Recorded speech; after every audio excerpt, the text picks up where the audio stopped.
Diplodocus, ce sauropode du Jurassique supérieur, Amérique du Nord, il y a 154 à 152 millions d'années, symbolise les géants herbivores.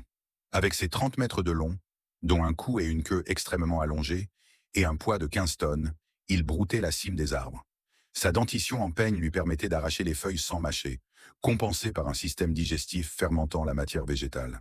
Sa queue flexible servait peut-être de fouet défensif. Vivant en troupeau, ces dinosaures migraient probablement pour se nourrir. Triceratops, ce herbivore du Crétacé supérieur, Amérique du Nord, est reconnaissable à ses 3 cornes et sa collerette osseuse. Mesurant 9 mètres de long et pesant 12 tonnes, il utilisait ses cornes pour se défendre contre les T-Rex et rivaliser lors de parades nuptiales. Sa collerette, ornée de vaisseaux sanguins, pourrait avoir servi à la régulation thermique ou à des signaux visuels.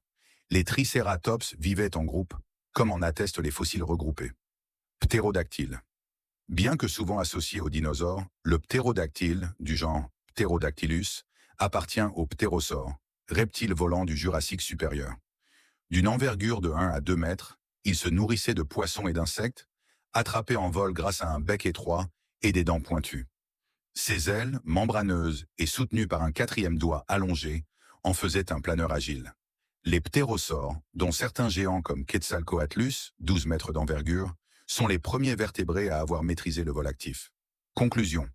Ces espèces illustrent l'adaptabilité des dinosaures.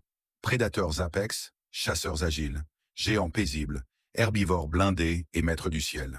Leur disparition, il y a 66 millions d'années, clôt un chapitre de l'histoire terrestre, mais leurs fossiles continuent de captiver, rappelant que les oiseaux modernes sont leurs descendants directs.